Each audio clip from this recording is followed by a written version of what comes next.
I'm your host, Chris Noggle, and welcome back to Money School Podcast, where we're going to show you how to take action, get shit done, and get off the couch and make a difference in your life. And I'm joined today with an awesome guest, and we're going to talk about habits. We're going to talk about how you can build a business that is going to succeed in this economy.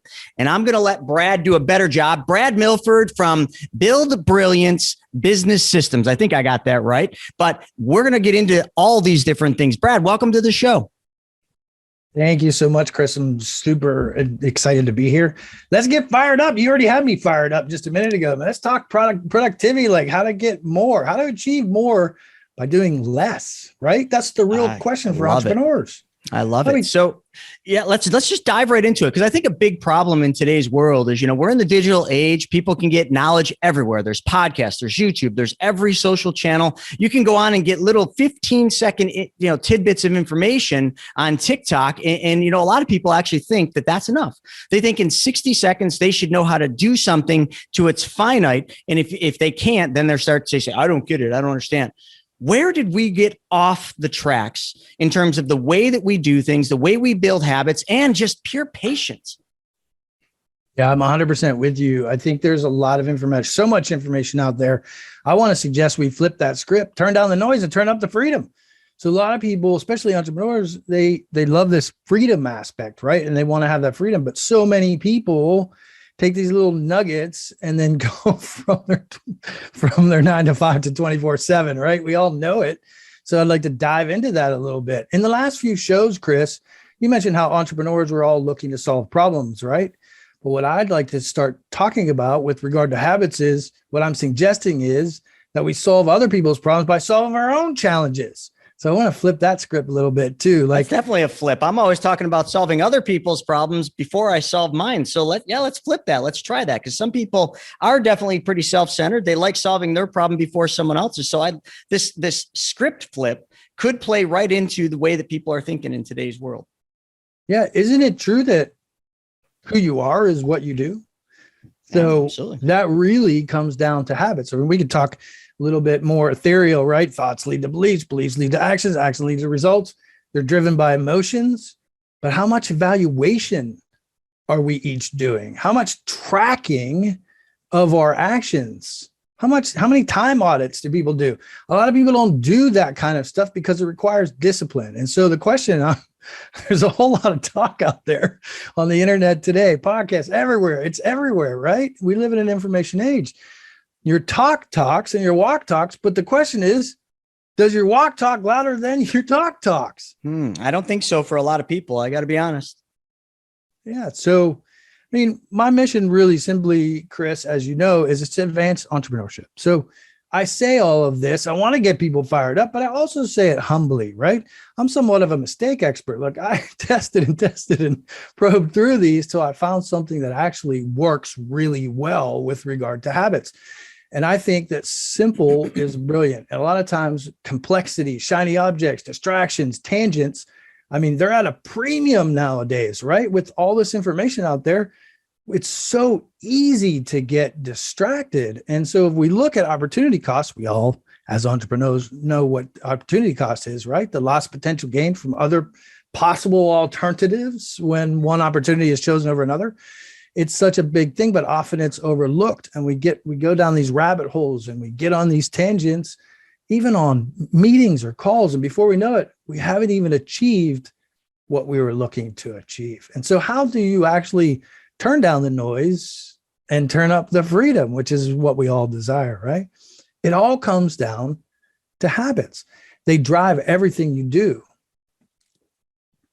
Any thoughts about that, Chris? Well, I totally agree. And I think habits are a big thing that a lot of people misunderstand. They think of a habit as like, the habit of biting your nails, something that you've done for a long time and you build a habit. But, habits sometimes need to be broken because we get in bad habits. But how do we go about doing that? Like, what is the process? If I'm a business owner, and some of the people listening to this are business owners, and they're developing habits out there, and the habits are maybe a work ethic, maybe here's a habit that I know a lot of business owners get in. They get in the habit of working in their business. They get so caught up working in the business that they fail to work on the business. They get so caught up just wasting time throughout the day. And I'm staring at my calendar because they have no fundamental time blocking, or they have no purpose for how they allocate their time.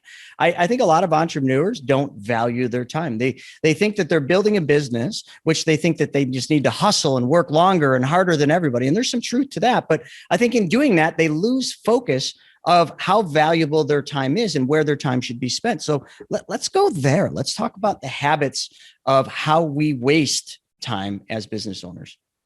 I love it. Before we dive into what I like to call proportional priorities, because that's really what it's about. It's not about time management, it's about managing priorities, which is a big difference. Even that verbal distinction, right?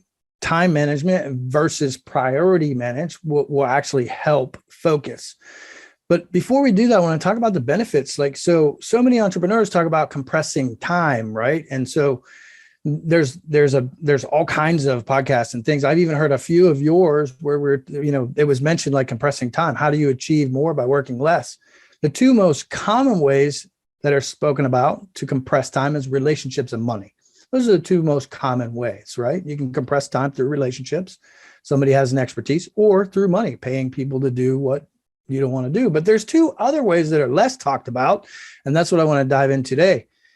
Those two are simplifying and stacking, right? So when we talk about habits, we want to make them simple and convenient, and we want to be able to stack those, right? So diving into those a little bit more, let's spin on the normal two, right? Relationships and money, and speak about the simplifying. You can take a complicated system, break it down, remove a few steps to simplify it, and then you compress time. Does that make sense to you so far?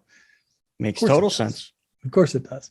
Right. Then you can take one habit, align it with another habit, and stack it so you're doing two things at the same time. Whereas normally you wouldn't want to do two things at once. Sometimes you can. Like, for example, if you're taking your morning habits, right? Maybe you want to listen to a podcast in the morning.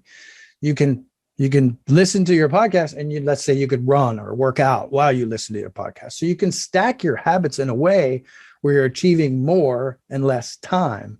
But to begin that process, what holds most people back is they just don't know what to do when.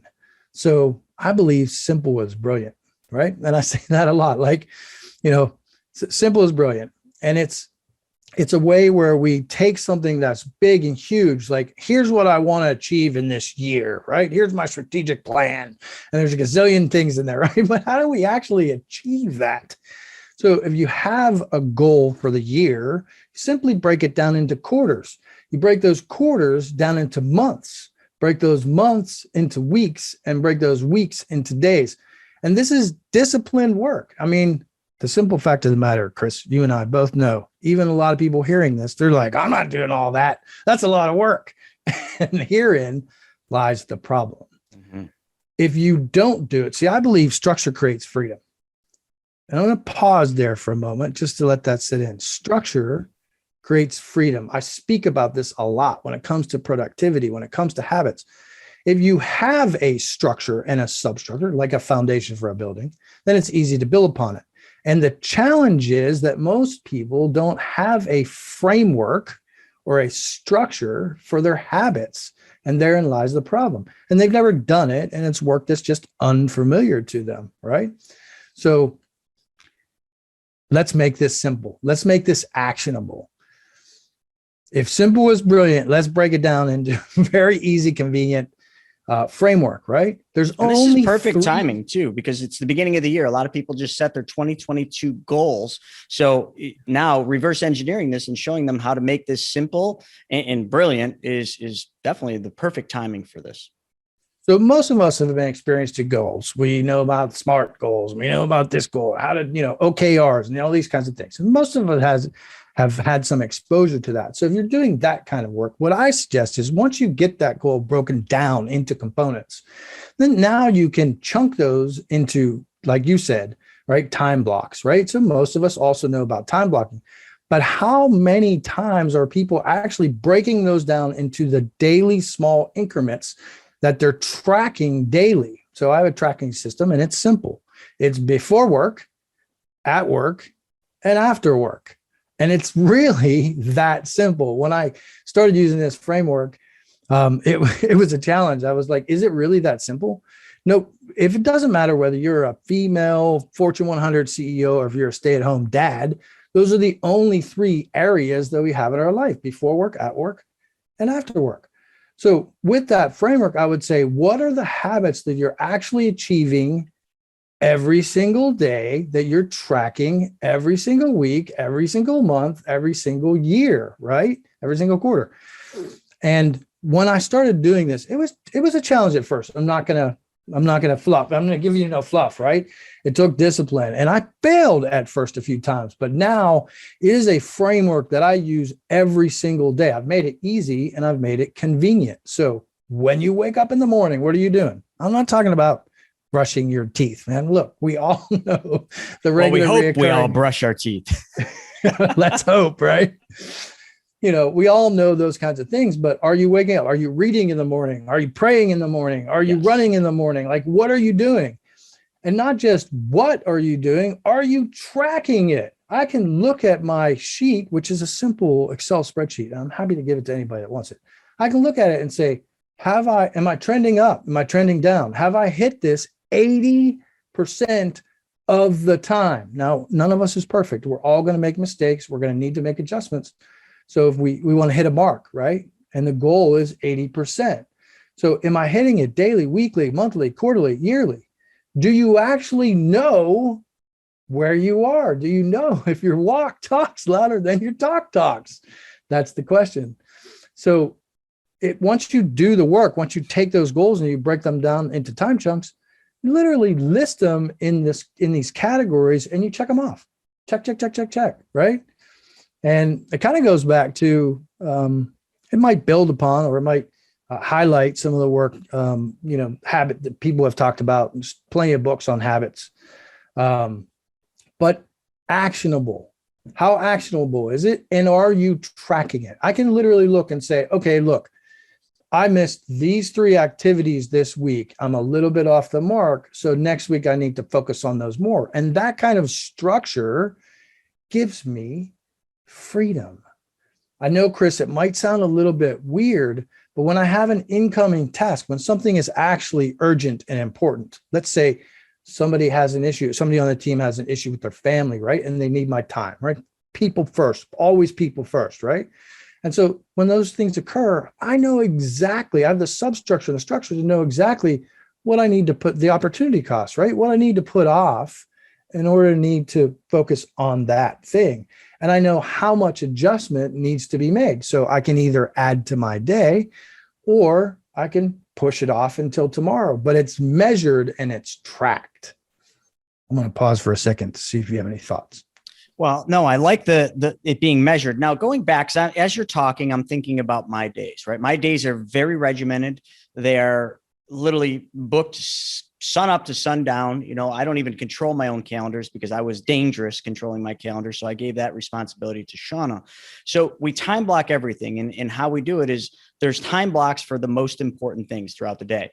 And then there's little 15-minute, sometimes half-hour long blocks. In certain parts of the week, we'll leave open spots, which aren't really open, but they're catch-ups, where then the thing I don't get done the day before, maybe I lose my voice or something isn't done, it can be fit into later in the week. But I find myself getting very frustrated on a weekly basis, sometimes a daily basis, just because I feel like there's just never enough time to get things done. I feel like, all the things I want to do, there's just never will be enough time. And I always feel like I finish my day.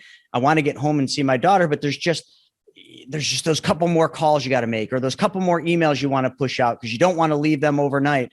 And how do you get your mindset into that place where you do have to just leave things? Like you said, people first, well, family first as well. And that's I'm sad to even say this, in a public podcast, but that's my struggle. I want to get home and spend time with Vivi, but I do feel torn at the end of every single day between making that other call, doing that other piece of business, or getting home, by 6 o'clock to see Vivi for a couple hours. I struggle with that, and it shouldn't be a struggle. It should just be, forget it. Nothing's more important than going home and seeing my daughter. And in my mind, I know that, but in reality, you fight that. I'm with you 100%. And it's a really important question, Chris. I love that you asked it. I mean, the reality is the two words that I mentioned before, words are important. Sometimes labels can take away from us, but sometimes just having a label can build something up. It can reframe it for us, right? The frameworks is the key. And so when I think about your question about mindset, and you framed it as a mindset question, right? How do we detach from the business as we want to scale? It's all about speed. So it's the two words that I used before, are proportional priorities. So what you're saying is you value your family over the growth of the business. That's just a choice that you have. They're both important, but one is weighted higher than the other. And the simple fact, I've done a lot of deep work here, Chris, and as I know you have as well with your perfect day, and you talk about it a lot, and the deep work that you've done, and understanding your principles and your values. And a lot of people don't talk about the difference between principles and values. Mm-hmm. Understanding the difference between principles and values is really a key distinction to the question that you're asking. So you have your beliefs drive everything we do, right? But related to that is your principles and your values. Mm-hmm. Principles are your non-negotiables, right? These are the 7 things. These are the 4 things. These are, the X number, the N number of things, right? That are non-negotiable to me. They actually absolutely have to be achieved any day, any week, any month, any year, right? And the analogy that I use for this, because a lot of people have never been exposed to this kind of work, is if you were a conscientious objector. It's a non-negotiable, right? If you were a conscientious objector, you would not go to war no matter what. You would leave the country, you would go to jail, you would do whatever. Like, it's a non-negotiable. You're not giving it up. So defining your principles and then your values and weighting your values, like I said, I value family over a 12-hour day, right? I value family over money, these kinds of things. Having these listed out and reviewing these, see, this is part of my habits, it's part of my morning routine. I'm very familiar with my motives, my beliefs, my habits, my principles. These are things that I review every day so that when I'm inside my day, I can quickly, by looking at my roles and my goals and my motives, my needs and all that kind of stuff, I know exactly what decision to make based on those principles and values. And so once you do that kind of work, it's a little bit easier to detach from the workday and say, look, here's my habits. This is what absolutely needs to be, it's required to do on a daily basis. And then this, yes, I do value it, but it can wait a day, mm-hmm. right? It's not life-threatening. And I read the book by Ray Dalio, Principles, and that was a very powerful book. And it was about the non-negotiables, the principles. Love it, hate it or not, these are the principles in which I live my life by. And you're right. I need to reread that book, and it's a monster of a book, but I think I read it once, going through reading it. I think I'm going to do the audiobook next. I just process books in 2 different ways. One way when I read it, one way when I listen to it. Sometimes when you listen to it, you get a lot more because the story's being told in a different sense. So I love that. No, I think that's helpful. And it's always going to be a struggle because, as your business builds and as it scales, it requires more time. And then you start taking your time and you start using it in the best places that you feel fit. But principles could guide those different decisions on how you do things. 100%. And I think, look, as entrepreneurs, the deep work, right? You can go within or you go without is what I like to say. And the deep work really is what drives us. So a lot of people talk about purpose.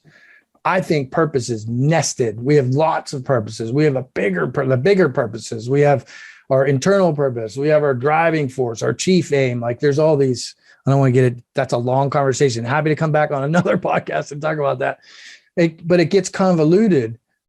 I do believe we all need a purpose. We need a driver, right? What is our core motive? But being clear in these things, so few entrepreneurs actually dive into these things that drive us every day. So the question you were asking about mindset, how do I detach or when do I detach? It all really comes down to what's driving us daily.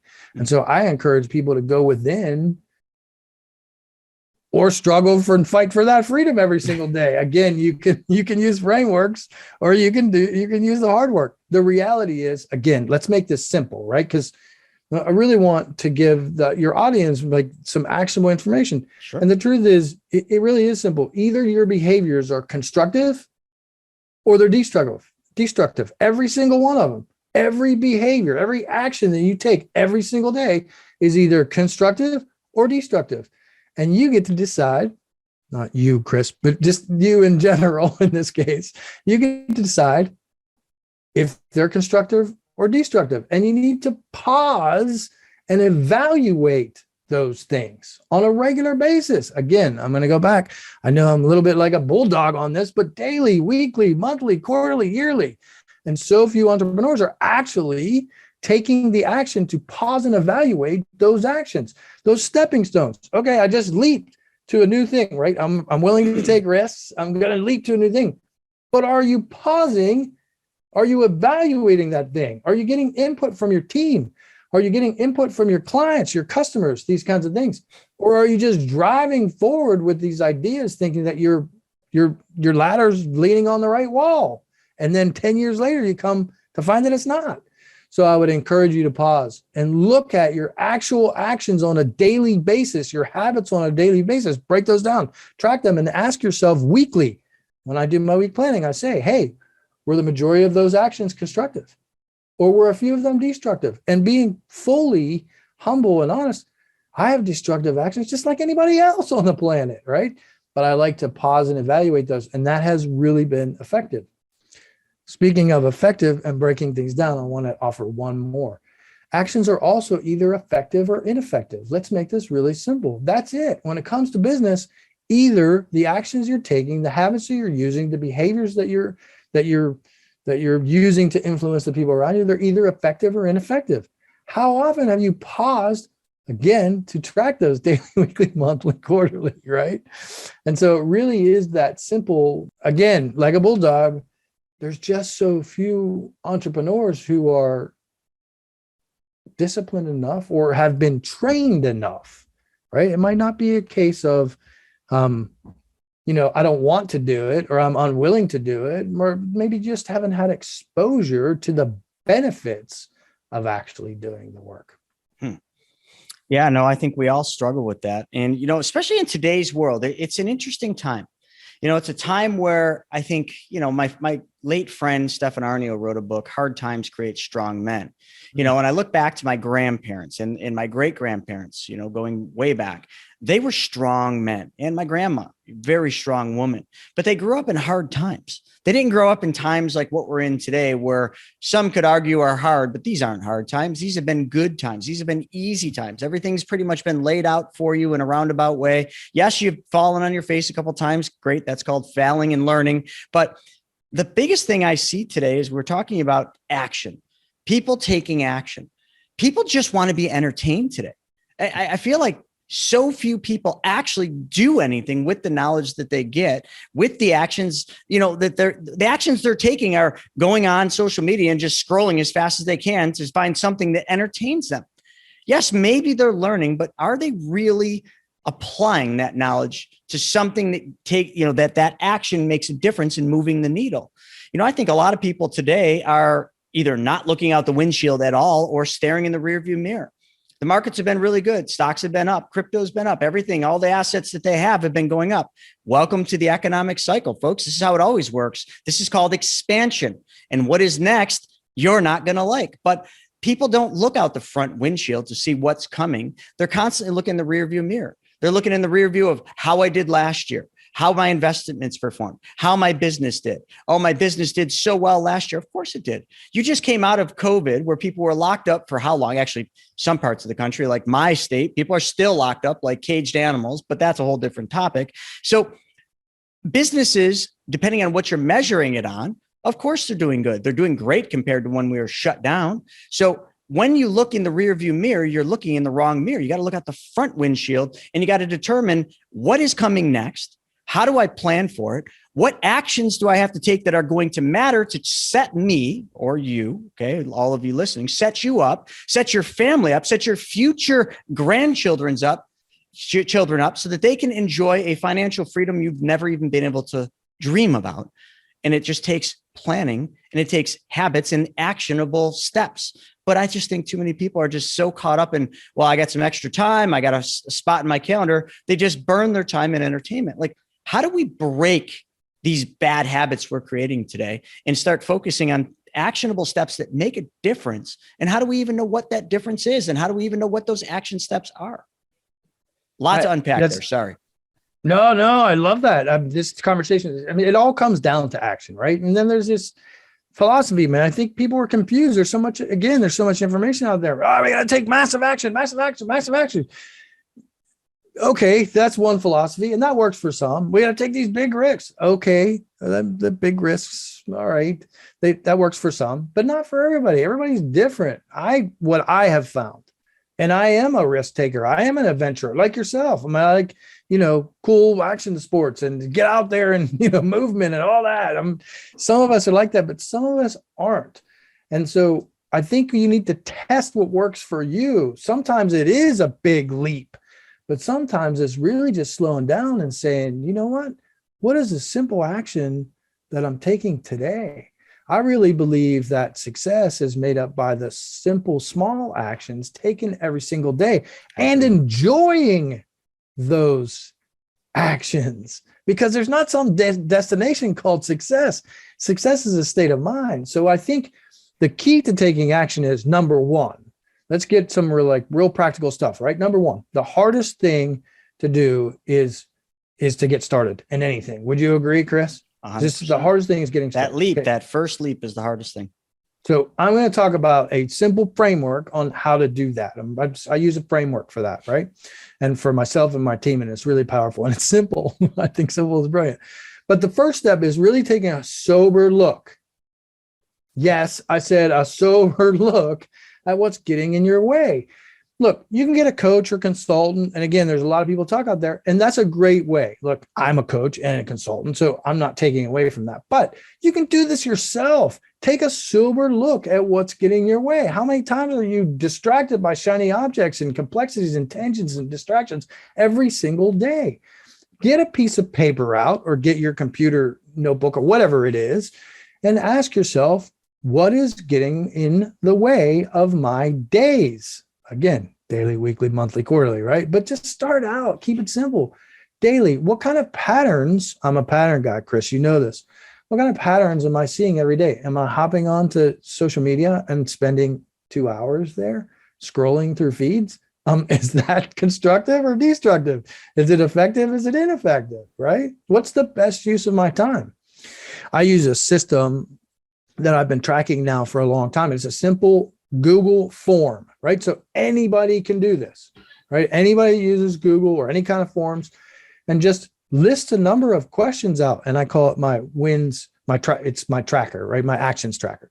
So halfway through the day, I jump in. It's only 10 questions long, and it basically says, what's the best use of my time? What should I be working on now? What shouldn't I be working on now? What do I need to start doing? What do I need to stop doing? And by doing this every day, sometimes it is a little redundant, because I find over the course of 1 or 2, 3 days, I end up putting the same thing in. But when I review that, when I evaluate that at the end of the week, it gives me large amounts of clarity, where I can say, wow, Brad, you've been in a pattern of doing, X, Y, and Z throughout the week, and you haven't hit these habits, and you need to focus, but yeah, you're not doing it. So how do I solve that, right? We're all human. We all struggle with these kinds of things. What tools are you using to break that and to actually take these actions every single day on proportional priorities? What's most important, right? It's not about time. It's about priority. So I like that. I promise to give it a little framework. This is a little bit silly. I usually do like a a little small, like 4 PowerPoint presentation, but this is something that anybody listening can understand. I call this D2B2. All right. So this is a framework that I use to break what is really difficult for a lot of people, and that is getting started. Like, this has been powerful for corporate. It's been powerful for entrepreneurs. It's been powerful in my team, other teams. And so D2B2, not to be confused with R2D2, but it's dirty dog, beautiful, brilliant. This is a framework that I use with my team. And so I usually show a picture of a dog. Okay. So that's dirty, right? These are 4 stages. This is basically taking Scrum and making it silly and easy for the team to understand. The hardest part is getting started. So I show this picture of a dog and it's caked in mud. It's like black with soot. Like, you can't even tell it's a dog, right? It's just super, super dirty.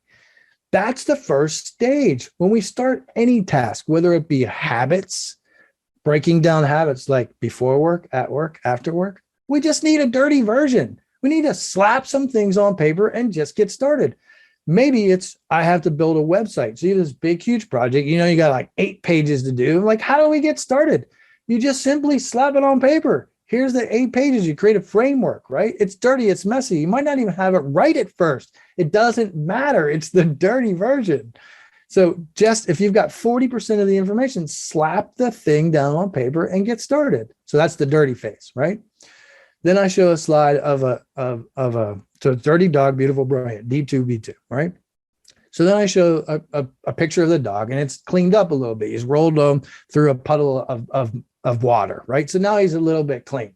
So he's a little bit cleaner. So you can see now through my illustration that the next stage is just clean up what you started with. You got 40%, get to the 50% or 60% mark, right? Just clean up what you started with. You got your table of contents, add to it a little bit, right? So that's the dog stage. Now you can tell it's a dog. It doesn't look like a cake of mud, right? The next stage is you still wouldn't let that dog in the house. There's no way. I should be talking about cats, Chris. I'm sorry. For me, yeah, but cats are pretty clean critters. They don't get dirty. So a dirty cat would definitely not work.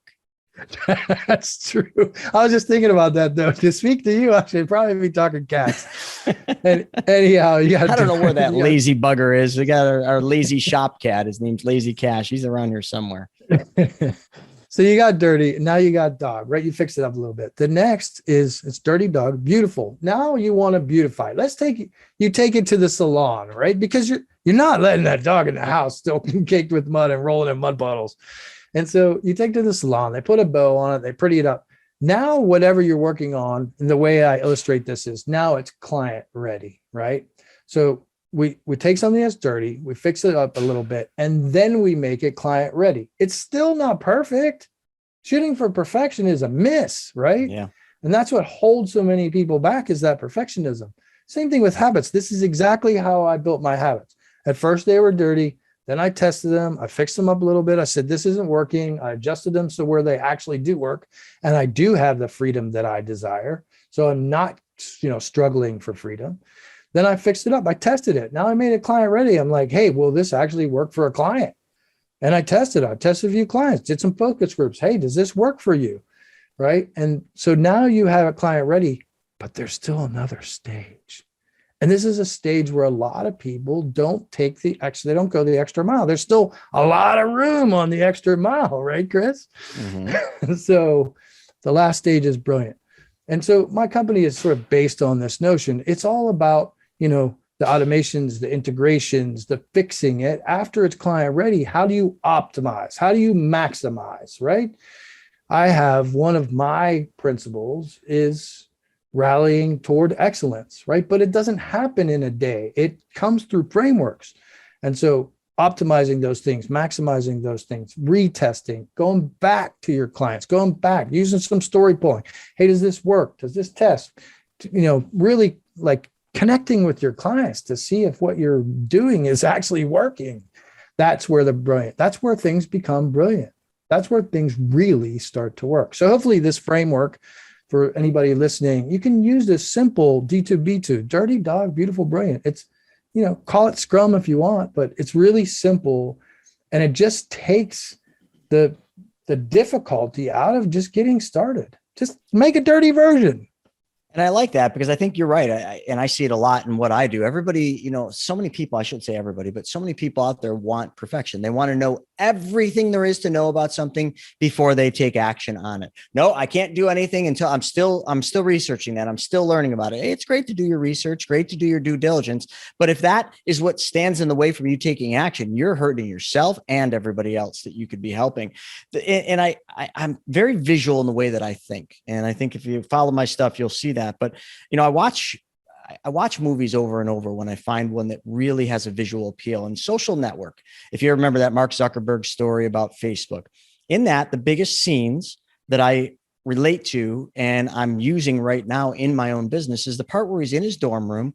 He came up with the idea of the Facebook and he starts mapping it out throughout his entire dorm room. And there's a scene where they show a whole bunch of whiteboards and they're a mess. His whole dorm room is a disaster. It's got whiteboards everywhere, writing on all the windows, probably writing on the mirrors everywhere. It's just a disaster. That's your dirty dog. But that was where he was getting the framework put together for what Facebook would look like. So what we're doing here is we're designing Private Money Club, which is our new community for lenders and for borrowers. And we're doing the same thing. We're whiteboarding it. And my boardroom office is a disaster. But you know what? If someone walked in and is like, wow, what happened in here? I'm just going to say, what do you think? It's the framework for something that will eventually be beautiful and brilliant. But the process of getting there starts with just getting it on paper, making it messy. It's not going to be pretty. And the one thing that I've always been really good at, maybe I just, was blessed to have this trait, is I take action sometimes too soon. So, I'll launch something and then I'll just kind of work through and make it, and sometimes that requires me starting over again, but that's okay. And I think that some people just couldn't do that. That's just how I operate, because that's how I learn.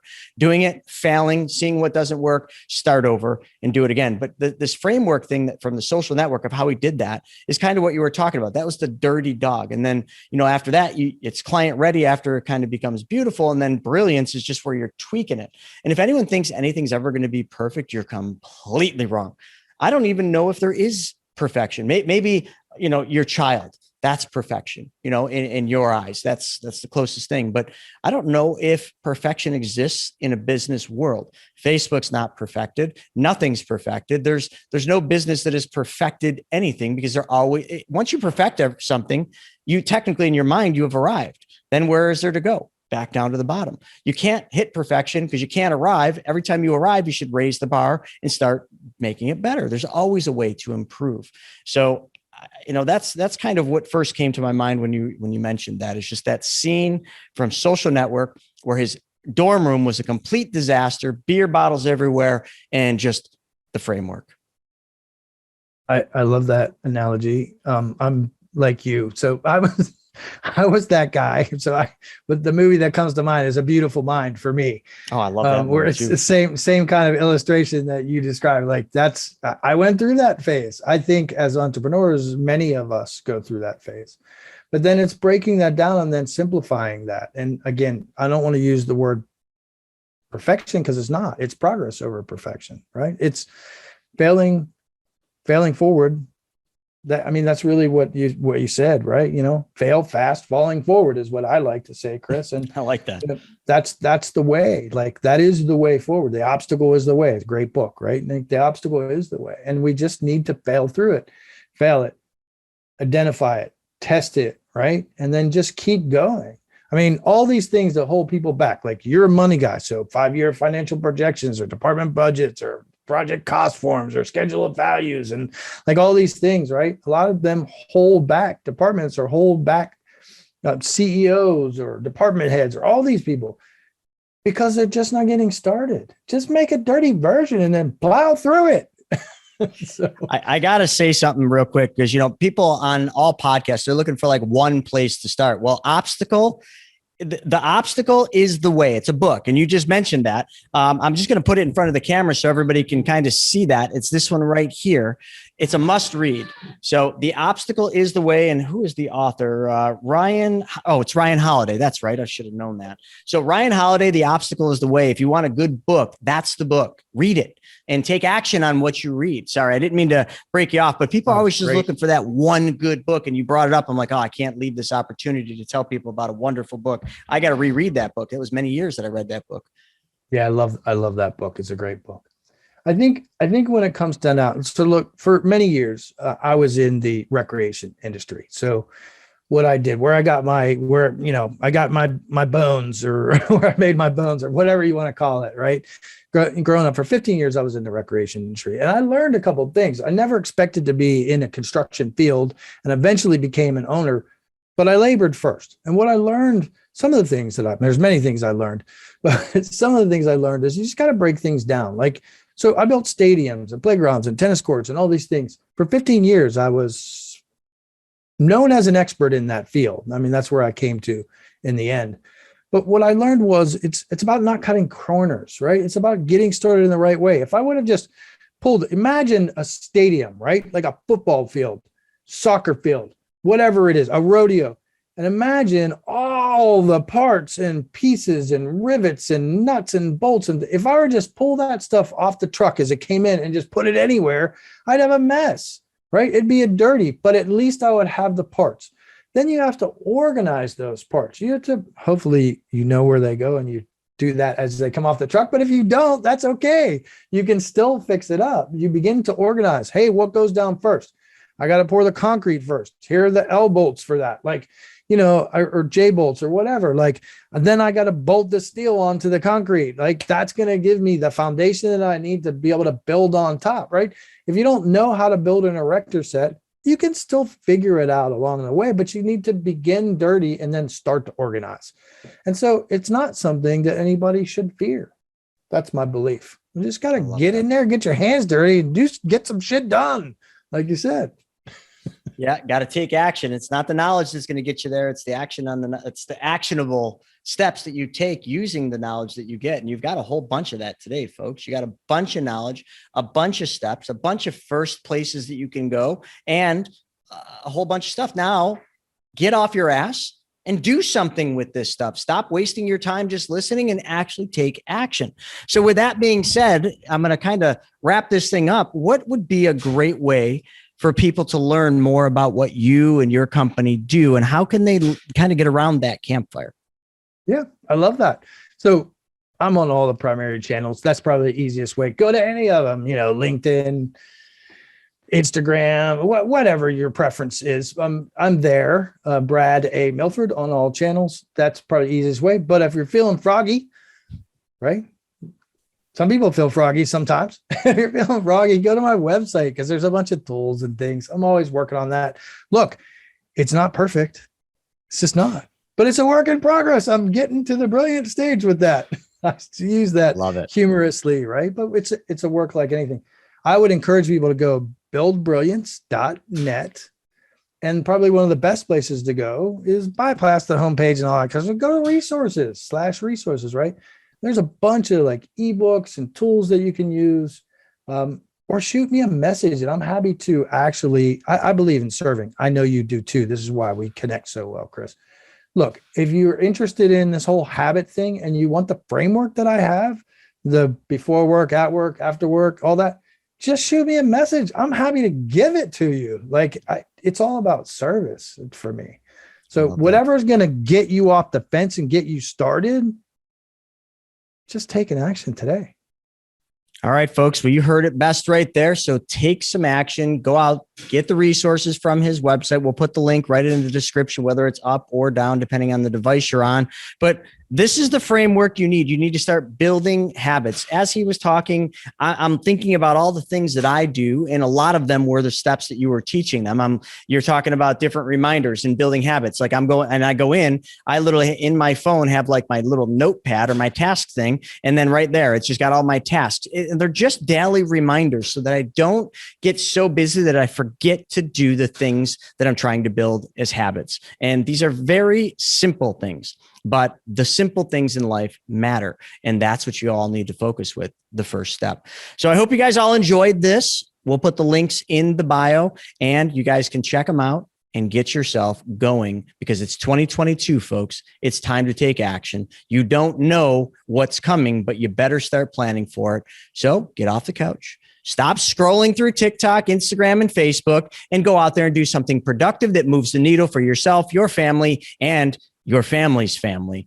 And this will be a good year. Thank you, Brad. I appreciate everything. And thank you to all of our listeners. We'll see you on the next one.